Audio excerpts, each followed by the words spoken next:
Bonsoir. Je suis très, très heureuse d'être parmi vous ce soir et merci pour cette invitation. Alors j'ai lu le titre du sujet de ce soir avec une question au bout et j'ai entendu de Nathalie qu'en fait il y avait un point d'exclamation. Donc j'ai lu le 21e siècle sera-t-il théologique, et je me suis dit bon, ça doit être une déformation juive de tout lire comme une question. Donc du coup voilà. Mais vous inquiétez pas, comme tout juif, je vais répondre à une question par une autre question. Donc on gardera les points d'interrogation. C'est une question en plus dont j'ai vu qu'elle était au futur. Et ça m'a rappelé une anecdote. Quand j'étais tout jeune rabbin, et inutile de dire que ma fonction était remise en question, j'ai croisé un homme qui m'a dit « Ah oui, vraiment, vous êtes rabbin ? Eh bien, moi, je suis prophète. » Là-dessus, il m'a tendu une carte de visite où était inscrit en dessous de son nom « Prophète d'Israël ». Donc, je me méfie depuis toujours des questions prophétiques et je dis que j'ai été formée au rabbinat, mais pas au prophétisme. Et puis, il y a une autre phrase dans le judaïsme que vous devez connaître qui est celle-ci: « Comment faire rire Dieu, lui faire part de nos plans ?» Donc, je ne sais pas si le 21e siècle dans lequel nous sommes déjà un petit peu entrés sera théologique ou pas. Mais ceci étant dit, je ne veux pas esquiver non plus la question et j'articulerai mon propos autour de trois points en 15 minutes, je rassure l'animatrice. D'abord, le premier point, la pudeur du judaïsme a parlé de théologie. Ensuite, je parlerai de la toile et de la recherche de la vérité, et enfin de la question de où est l'humain. D'abord, la pudeur du judaïsme a parlé de théologie. Chaque religion, chaque courant de pensée a son vocabulaire, son langage, et dans le judaïsme, on parle très peu de théologie. Parce que, alors on peut se demander pourquoi, le discours sur Dieu, si c'est cela qu'est la théologie, pose problème dans sa terminologie, puisque Dieu est au-delà des mots. Même le nom de Dieu un des noms de Dieu, puisque Dieu a 70 noms dans la tradition juive, c'est Hachem, c'est-à-dire le nom. Et si on change un tout petit peu, si on change de voyelle, comme on fait très habituellement dans la langue hébraïque, à la place de Shem, on peut dire Sham, qui veut dire là-bas. Donc Dieu est au-delà de notre vocabulaire.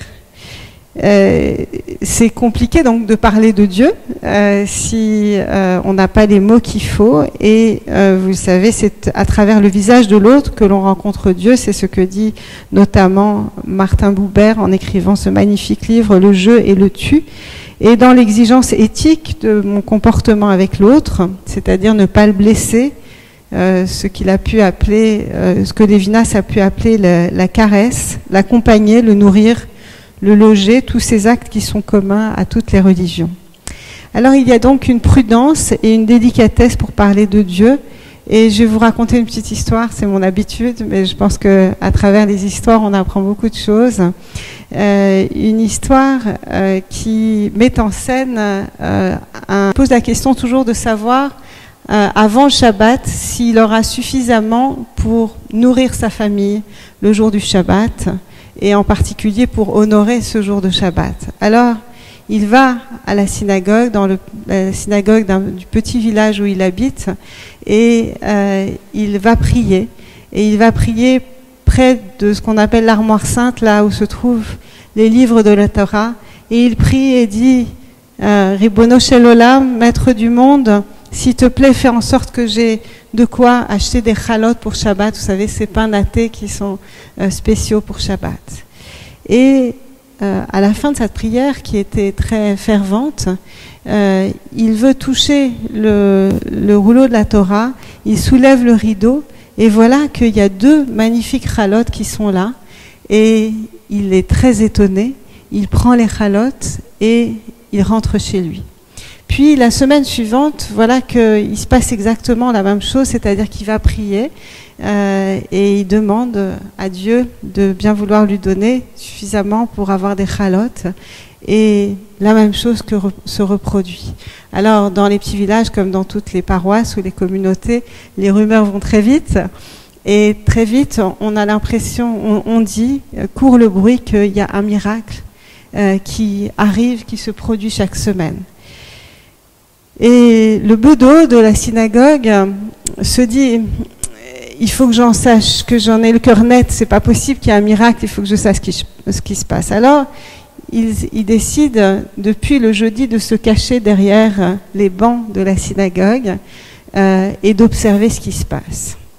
Et très tard, le jeudi soir, il entend des pas, quelqu'un entrer dans la synagogue, il se cache bien derrière les bancs, et il voit un homme qu'il ne reconnaît pas s'approcher de l'armoire sainte et déclamer une prière très fervente.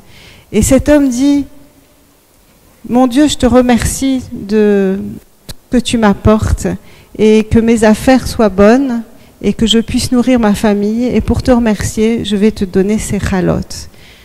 Il se retourne et voilà que le bedeau jette un coup d'œil et voit que c'est le boulanger du village.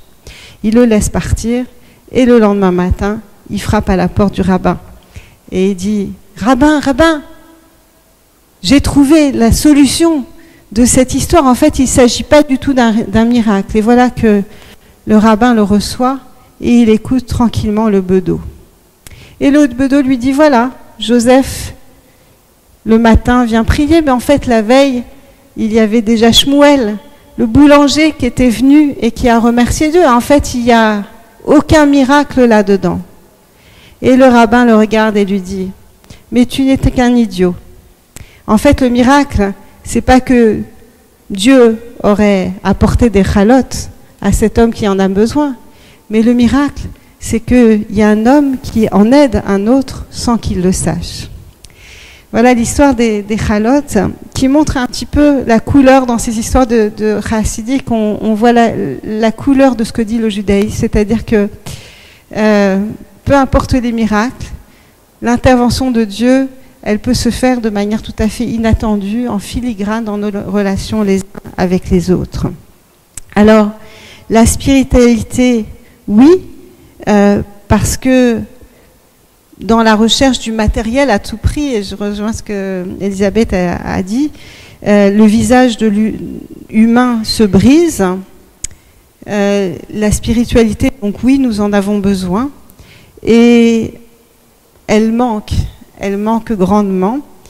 Il y a quelques jours encore, j'allais voir des représentants des pouvoirs publics pour le programme Emouna que certains d'entre vous connaissent très bien, puisqu'on a des anciens élèves d'Emouna dans la salle, et Corinne qui est cofondatrice avec moi. Donc c'est un programme interreligieux à Sciences Po.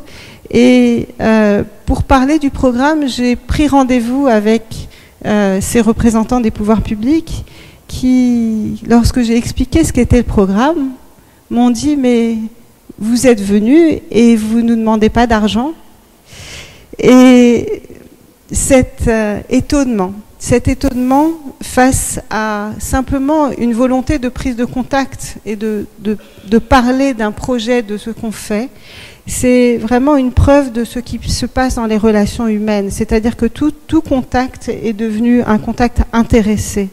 On ne peut pas rencontrer quelqu'un pour se rencontrer. Il faut toujours on demande quelque chose et qu'en retour, on obtienne quelque chose. Ce qui montre que véritablement, il y a une perte de sens et des valeurs qui nous portent. Deuxième sujet qu'on ne peut pas ignorer, vous avez parlé de l'immédiateté et je voudrais parler de la toile et de cette recherche de la vérité. Et la toile transforme le monde d'une manière beaucoup plus profonde qu'on ne pense.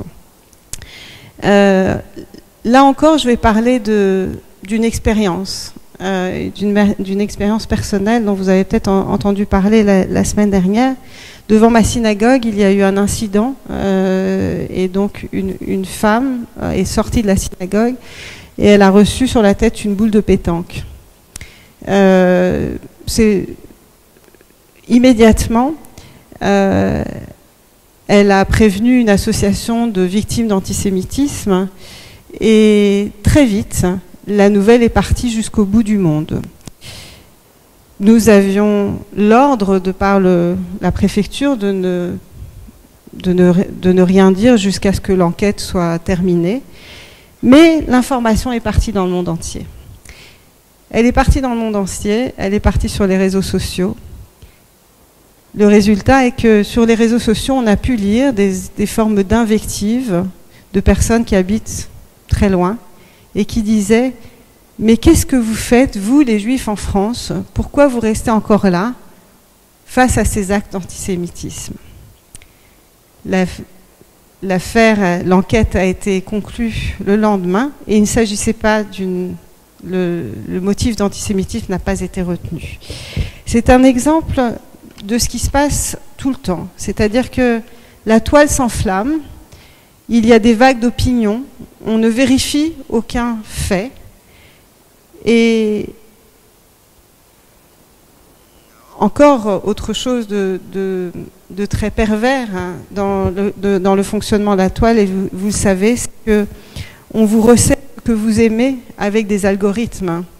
C'est-à-dire que si vous vous intéressez à un sujet, eh bien, c'est ce sujet-là qui va revenir avec l'opinion que vous cherchez à lire. C'est-à-dire qu'on va renforcer l'opinion que vous cherchez. Et bien évidemment, la vérité va être très difficile à trouver. Et même si on dit après coup que c'est une contre-vérité, eh bien c'est trop tard. L'instantanéité fait que les mots n'ont plus le même poids, même s'ils ont le même effet, et il y a une grande impatience. Les journalistes, et pardon parce qu'ils ne sont pas tous comme ça, mais les journalistes disent aussi ce que l'on a envie d'entendre. La qualité de l'information est pesée par le nombre de clics, et comme le disait un philosophe spécialiste du numérique, les amis sur les réseaux sociaux se comptent alors qu'ils devraient se raconter.